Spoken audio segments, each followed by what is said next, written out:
برادران اسلام، انتہائی دکھ کے ساتھ یہ امر کا اظہار کیے بغیر چارہ نہیں کہ دنیا کے اندر واحد ایک طبقہ ایسا ہے جسے قادیانی کہتے ہیں۔ ان کے نزدیک یہ ہے کہ اب نبوت جاری ہے، لیکن کیا کیا جائے اس امر کا کہ خود وہ یہ کہتے ہیں کہ حضور علیہ السلام کے زمانے سے لے کر غلام قادیانی کے زمانے تک 1300 سال میں کسی کو نبوت نہیں ملی۔ اس کے لیے بطور ریفرنس کے میں پیش کروں گا مرزا غلام احمد قادیانی کی کتاب جس کا نام ہے حقیقت الوحی۔ اس کے صفحہ 391 پر خود غلام احمد قادیانی نے یہ تسلیم کیا کہ اس عرصے میں بہت سارے ولی، غوث، قطب، ابدال آئے لیکن کسی کو نبوت نہیں ملی۔ اس 1300 سال کے عرصہ میں نبوت کا منصب پانے کے لیے میں مخصوص کیا گیا ہوں۔ گویا خود غلام قادیانی نے تسلیم کر لیا کہ حضور علیہ السلام سے لے کر غلام قادیانی تک ان کے عقیدے کے مطابق بھی کوئی نبی نہیں بنا۔ پھر غلام احمد قادیانی نے اپنی کتاب کشتی نوح میں صراحت اور وضاحت کے ساتھ یہ امر لکھا کہ اللہ تعالیٰ کی راہوں میں سے میں آخری راہ ہوں، یہ کہ اللہ رب العزت کے نوروں میں سے میں آخری نور ہوں۔ کیا معنی کہ اب میرے بعد بھی کسی کو نبوت نہیں ملنا ہے؟ میرے اللہ، ہر چند کے قادیانی عقیدہ یہ اختیار کرتے ہیں کہ حضور علیہ السلام کے بعد نبوت جاری ہے، لیکن عملاً وہ یہ کہتے ہیں کہ مرزا غلام احمد قادیانی پہ نبوت بند ہو گئی۔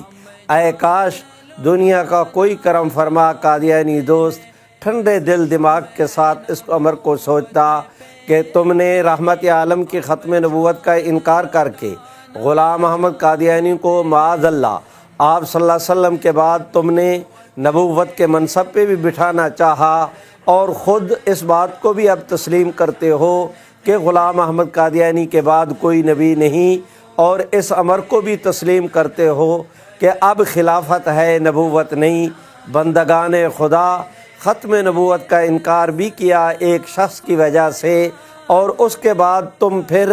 امت کے عقیدے کی طرح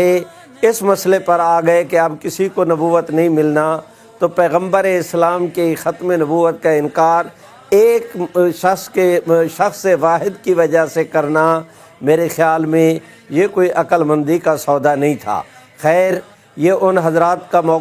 کا مسئلہ ہے، وہ اس کے اوپر ٹھنڈے دل دماغ کے ساتھ غور کریں۔ ہر چند کے تھیوری قادیانی یہی پیش کرتے ہیں کہ حضور کے بعد نبوت جاری ہے، لیکن عملاً یہ کہتے ہیں کہ حضور علیہ السلام سے لے کر مرزا غلام احمد قادیانی تک بھی کوئی نبی نہیں ہوا، اور مرزا غلام احمد قادیانی کے بعد بھی اس وقت تک وہ کہتے ہیں کہ کوئی نبی نہیں، اور آگے کے متعلق بھی وہ یہی کہتے ہیں کہ بن تو سکتا ہے لیکن اور کوئی بننا نہیں، جیسا کہ ان کی متعدد کتابوں کے اندر اس کا تذکرہ موجود ہے۔ آج کی مجلس میں نے صرف ایک حوالہ وہ کشتی نوح کا سامنے رکھا کہ جس میں خود غلام احمد قادیانی اعتراف کرتا ہے کہ خدا تعالیٰ کی راہوں میں سے میں آخری راہ ہوں، خدا کے نوروں میں سے میں آخری نور ہوں۔ اس پر بھی غور کر لیا جائے۔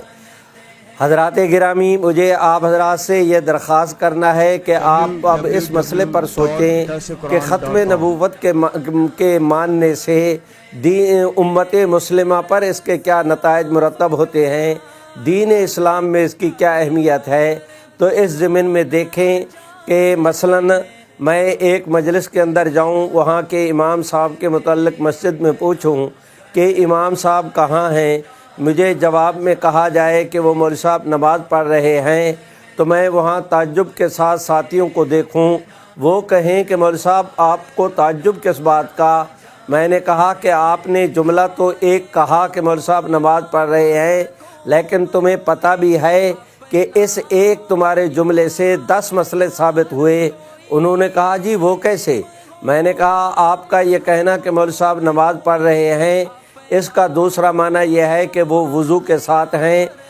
ایک معنی یہ ہے کہ وہ ان کا جسم بھی پاک ہے، اس سے یہ ثابت ہوا کہ ان کے کپڑے بھی پاک ہیں، اس سے یہ ثابت ہوا کہ وہ وضو کے ساتھ ہیں، اس سے ثابت یہ ہوا کہ ان کا رخ قبلے کی طرف ہے، اس سے یہ ثابت ہوا کہ اس وقت وہ کسی کے ساتھ بات نہیں کریں گے، اس سے یہ ثابت ہوا کہ اس وقت نماز کا بھی وقت ہے، اس لیے کہ اگر وضو نہیں تو نماز نہیں،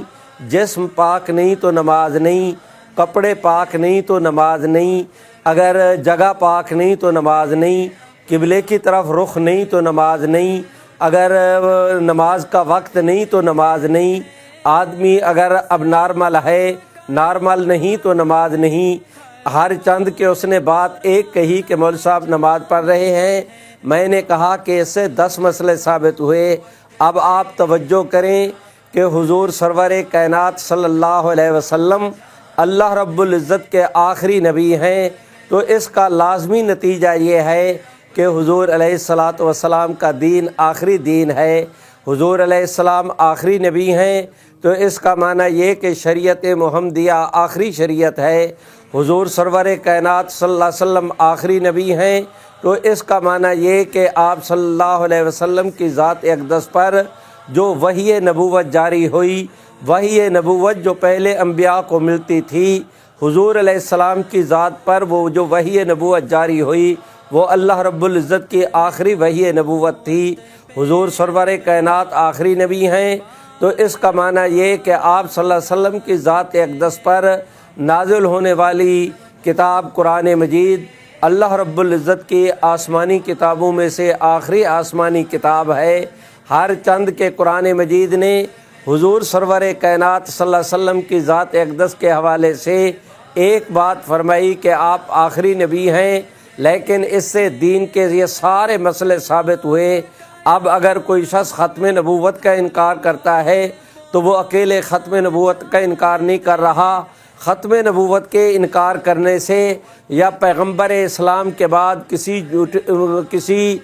مدعی نبوت کو ماننے سے دین اسلام کا آخری دین ہونا یہ بھی مشکوک ہو جاتا ہے، اس امت کا آخری امت ہونا بھی داؤ پر لگ جاتا ہے۔ قرآن مجید آخری آسمانی وحی بھی قرار نہیں پا سکتی، تو ختم نبوت کا انکار کرنے سے دین اسلام کے اندر اتنا تغیر واقع ہو جاتا ہے کہ معاذ اللہ دین کی جتنی بنیادی عقائد ہیں، جیسا کہ میں نے ابتدا میں کہا، ختم نبوت کے انکار کرنے سے سارے وہ زمین پر دھڑام سے آ رہتے ہیں۔ جان لٹانا جانتے ہیں، بس شمع نبوت